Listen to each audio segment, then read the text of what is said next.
If you don't have an iPhone, there's a good chance you know someone who does. Lots of people, probably. It's estimated there are more than 1.5 billion iPhones active worldwide. So how did Apple become one of the major players in the smartphone market?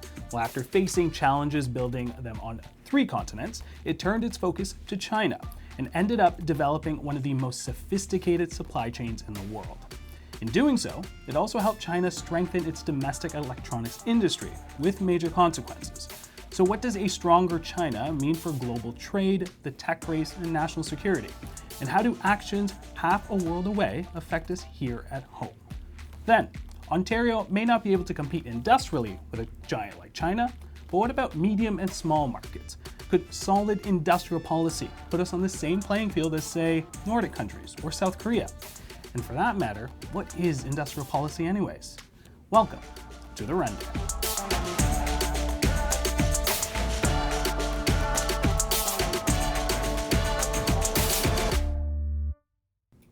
China is helping fuel Apple's success, and the company's success has had major benefits for China. Here's part of my conversation with business journalist Patrick McGee. We talked about his new book, Apple in China, The Capture of the World's Greatest Company, and how the tech giant's dependence on China is affecting all of us. Patrick, glad to have you here.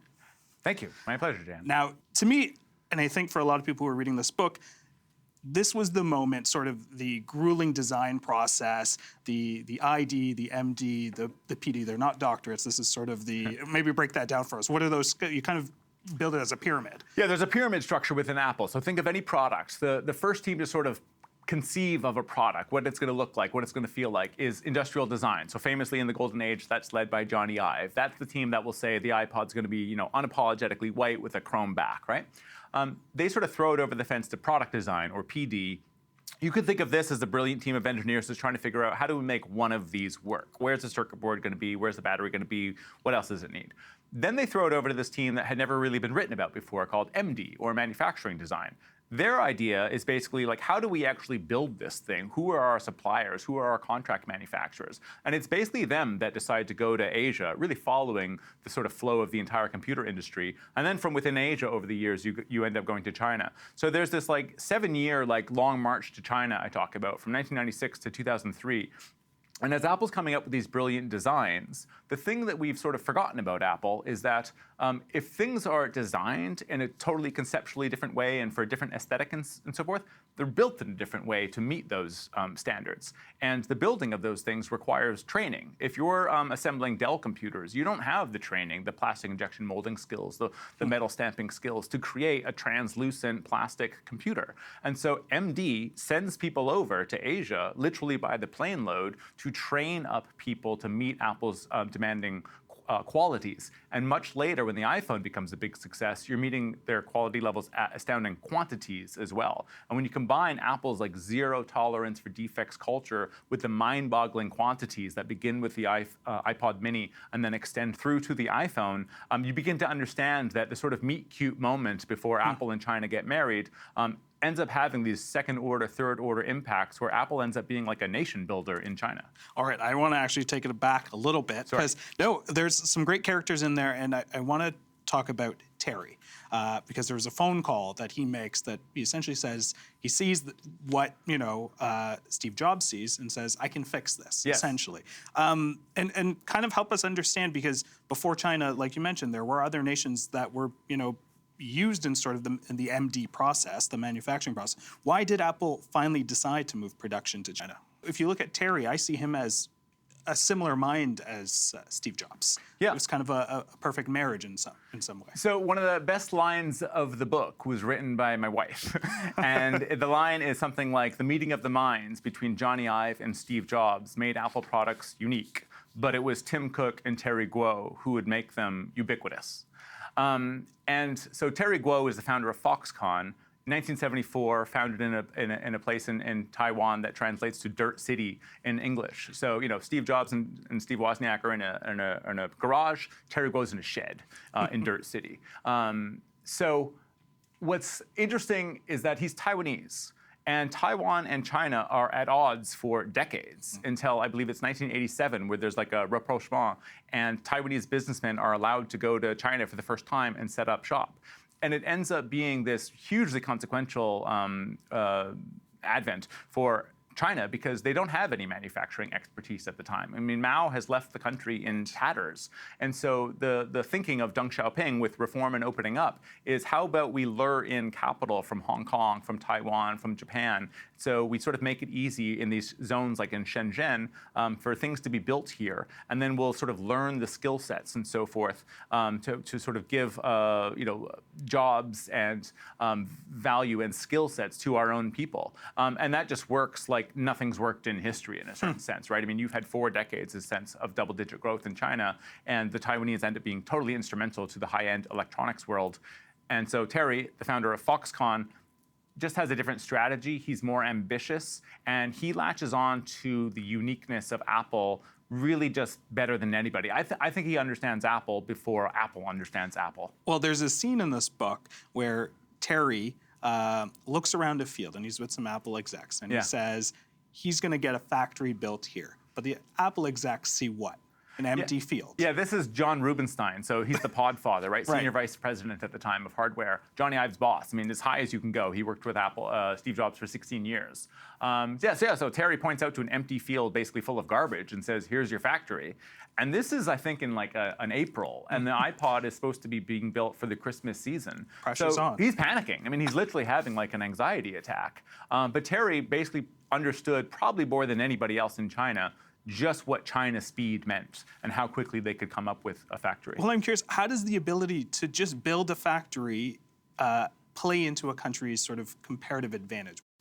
Well, so what's interesting is that I don't know that we would talk about China at this stage, because it really is just Shenzhen. And Shenzhen is sort of carved out from the rest of the country in terms of having like a total sort of laissez-faire experimentation with capitalism sort of approach. And so they're just able to build buildings at an astonishing rate. I mean, so the unofficial mantra during that time was every 3 days, a new floor.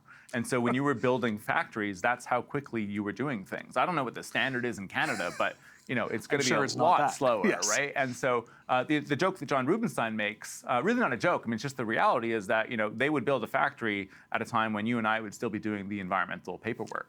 It's tough to compete with that, and China was doing that over and over and over. At least Shenzhen was. Well, that's my follow-up. How do countries like ours, Canada here, compete with China? Honestly, I don't think we can. There's I guess the basic economic understanding, right, would be comparative advantage. What skills do we have? What assets do we have that we should exploit? Because going after what China is able to excel at, but without the same workforce, without the same population, like we're just going to be failing from the get-go. So there are things, of course, Canada can do, and we're a pretty stellar economy. But competing against the Chinese in high-end electronics manufacturing, that would just be an invitation to failure. I want people to get a better understanding of just the sheer magnitude of what one of these factories could do. How big are we talking? How many workers? What's the output here? The numbers are staggering, but it's not even the size of one factory. It's the fact that what China offers is next-door manufacturing, where around the assembly site you have all these other places doing the plastic injection molding and the metal stamping and so many other things. And so, some of my early chapters are about what it means to manufacture in Taiwan, where you have the expertise, but it's just an island of 20 million people. And so they have to rely on Thailand, Singapore, Japan, and all these other areas. And so what China is able to offer is an ability where people are just going from one factory to another, maybe 10 minutes away, rather than flying over an ocean. And that's what's so difficult to compete with. But an individual factory today, if we're fast forwarding, like Zhengzhou is a place in China that does about half of all iPhone production. They've got 400,000 people working there at peak season. I mean, that's just an incredible amount. And sometimes people think, well, isn't Apple making major investments in Vietnam or India and so forth? And I've got these slides internal to Apple that are a little bit dated. I think they're late 2010s. But it talks about there being 91,000 employees in 70 factories in 5 non-China countries. And so you think 70 factories equating to 90,000 workers compares with one factory in China that has 400,000, right? A company like Beal Crystal, which does some of the glass on the front of the phone, that factory alone has 72,000 workers. So China's just operating on a scale that is hard to even comprehend, let alone compete with. They're playing a different game. Yeah, they have this like Nietzschean will to power through manufacturing. Thank you so much. Thank you, Dan.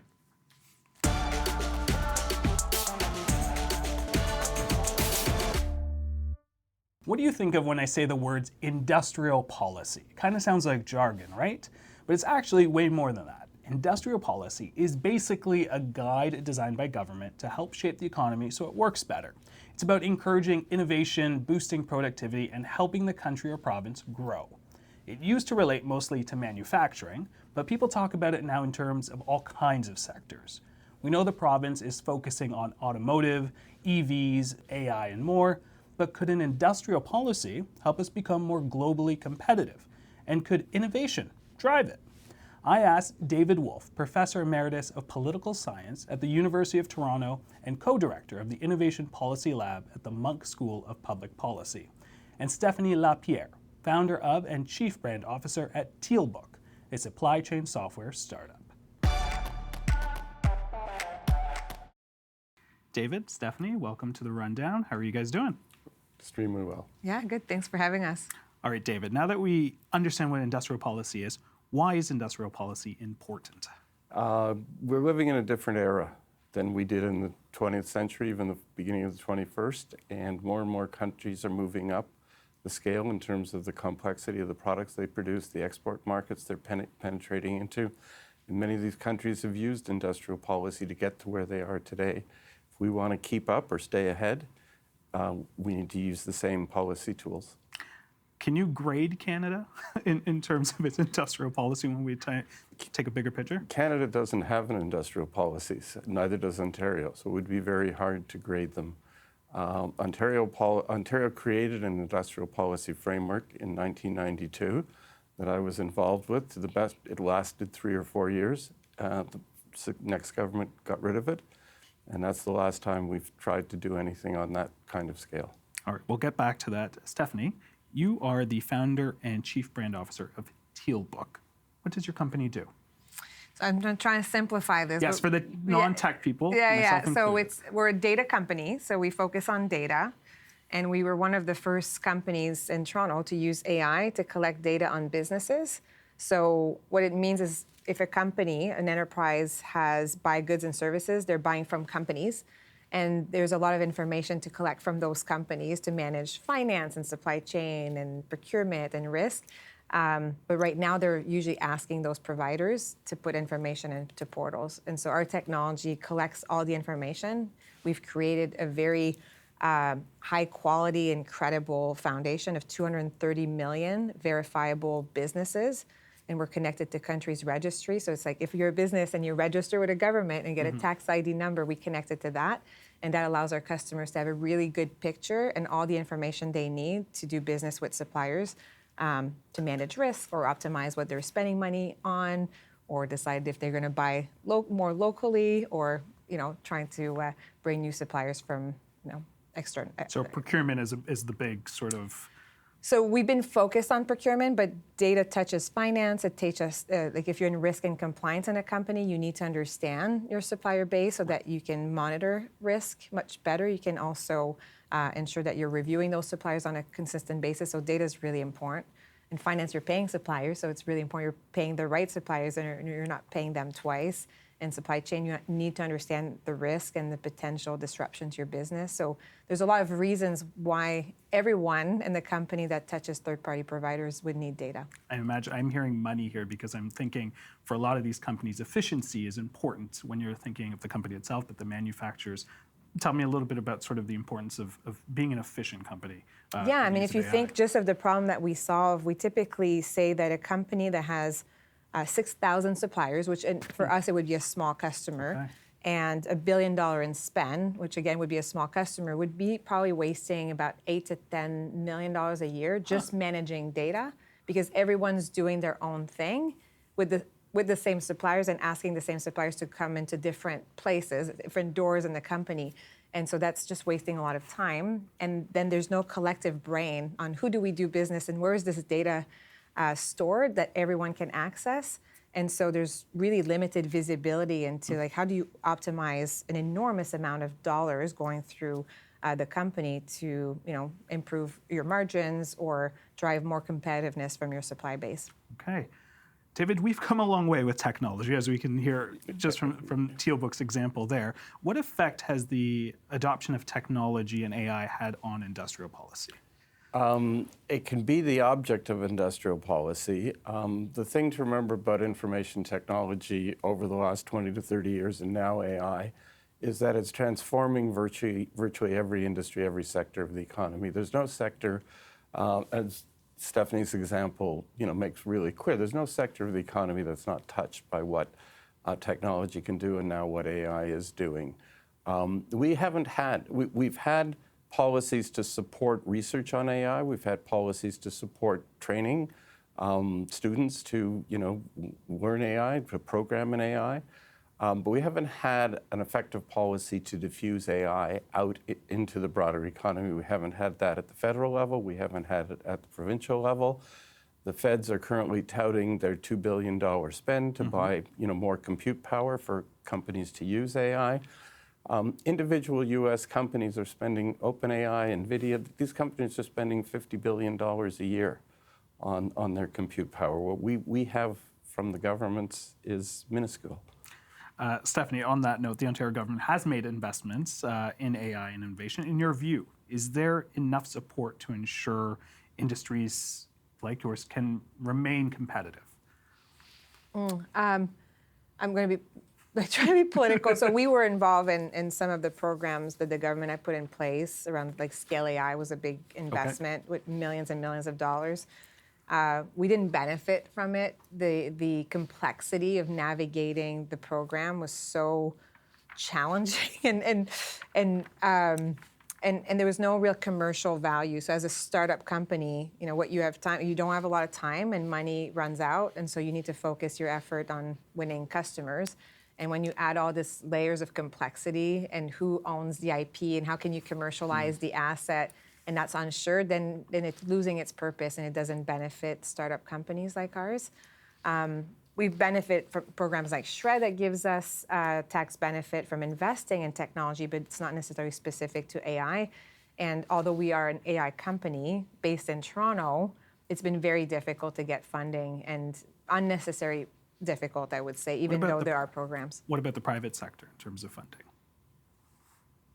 Yeah, I mean, we're a private company, from the government. I mean, we win customers, right? And they give us revenue, and that's how we get the funding. Private investors. Or VCs, right? We've raised capital, and so that's helped us build the technology to then be able to generate the revenue. So those are the two ways. But having our government, especially when AI has been like a huge driver for Canada, and we've lost our position. I think that a lot of the policies that could have been in place to accelerate the Canadian adoption and investment in AI could have put us in a much, much more competitive place globally. All right, David, I'm going to get you to pick up on that, but I should mention that we have a statement from the Office of the Minister of Economic Development, Job Creation and Trade. Our government is creating the conditions for Ontario's tech businesses, innovators, and workers to thrive. To support this growth, we have invested $107 million in Ontario's critical technologies initiatives to provide access to and drive the commercialization of technologies that will propel the next generation of innovation and ensure our businesses remain competitive. That includes support for the Ontario Centre for Innovation and the Vector Institute. So, with all that being said, they have done some things. Not enough.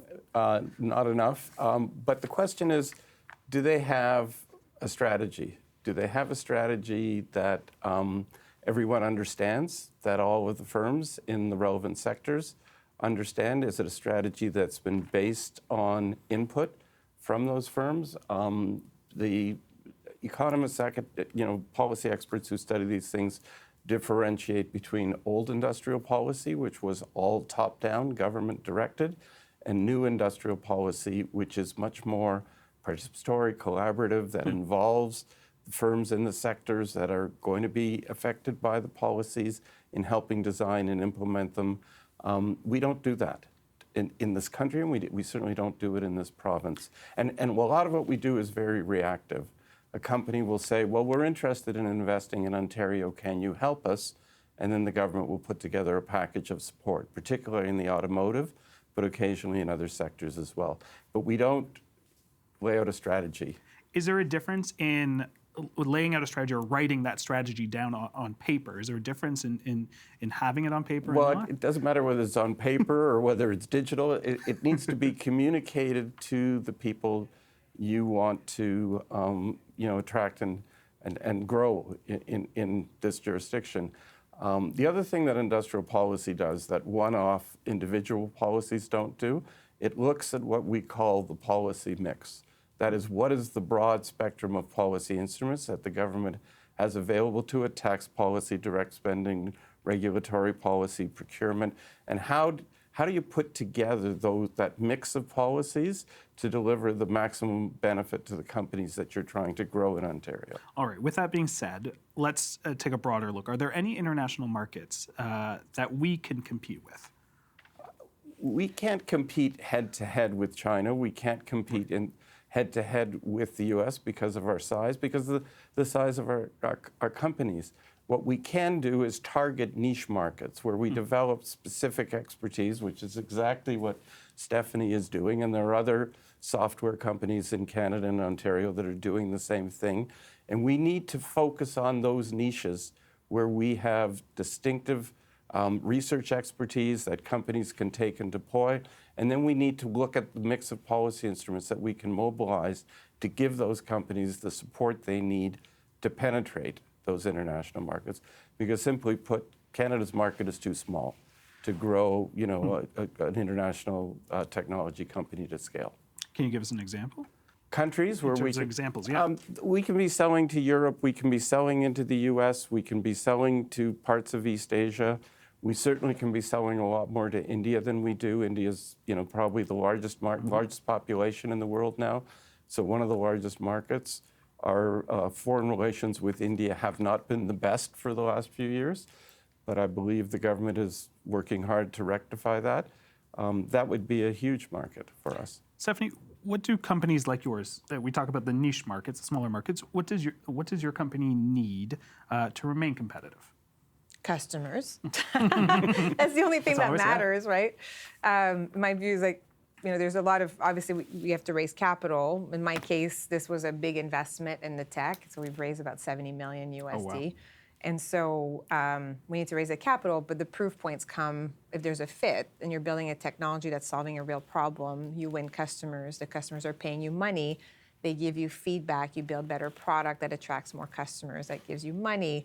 And then investors are really attracted to your company, and then they build better product. And so, the one key driver, and I've said this a lot from the public sector, because we were really fortunate in COVID. We won the UK government. We worked with the Department of Defense in the US, but we never won Canada. And it was not by lack of trying, but there's so much lobbying for the company and trying to get through to get a contract or solve real problems, because supply chain was a real problem.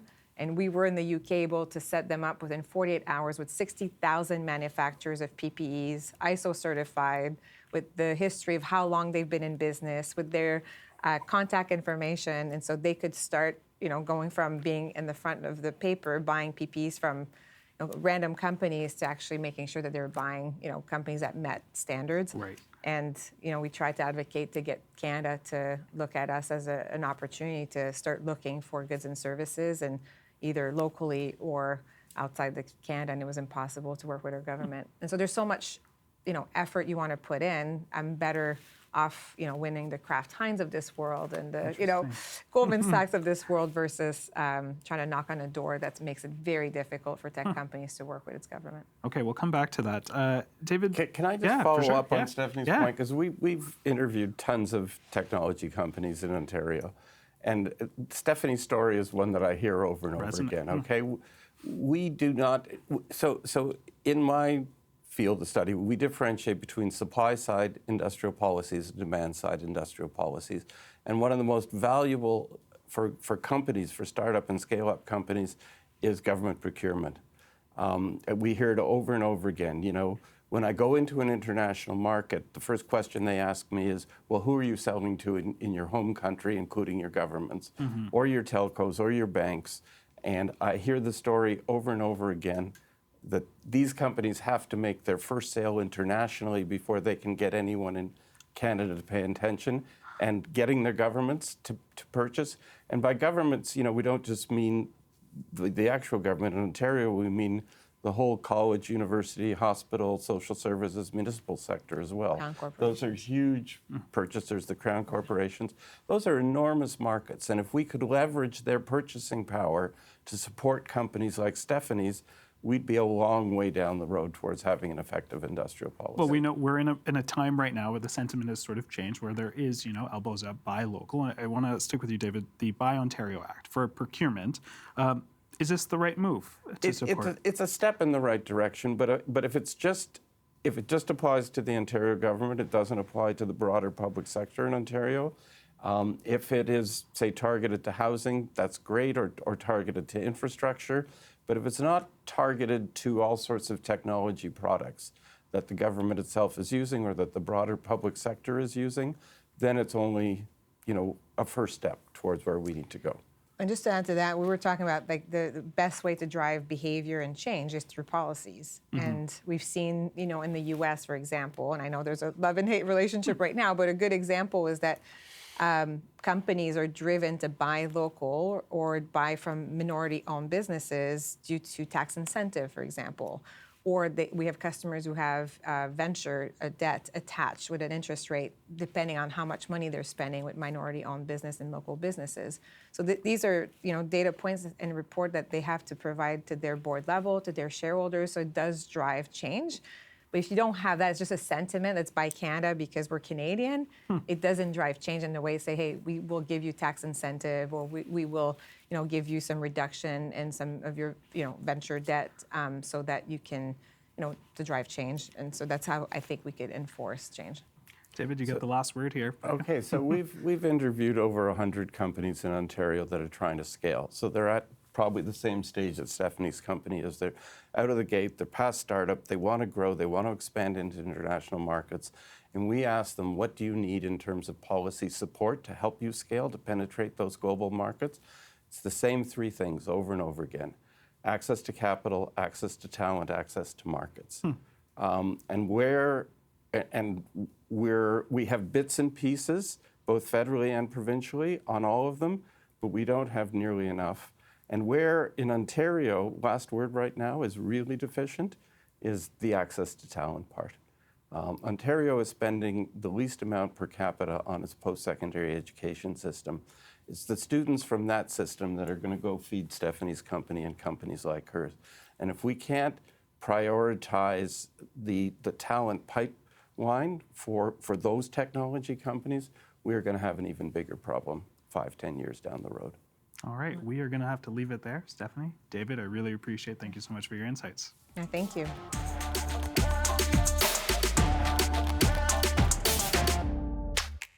What do you want to see on the rundown? We want this to be your show. So send your feedback and ideas to tvo.org/rundownfeedback, or leave us a comment on YouTube and tell us about the topics that matter to you and what you think is working or not working so far. Because Ontario, this is your show. See you tomorrow.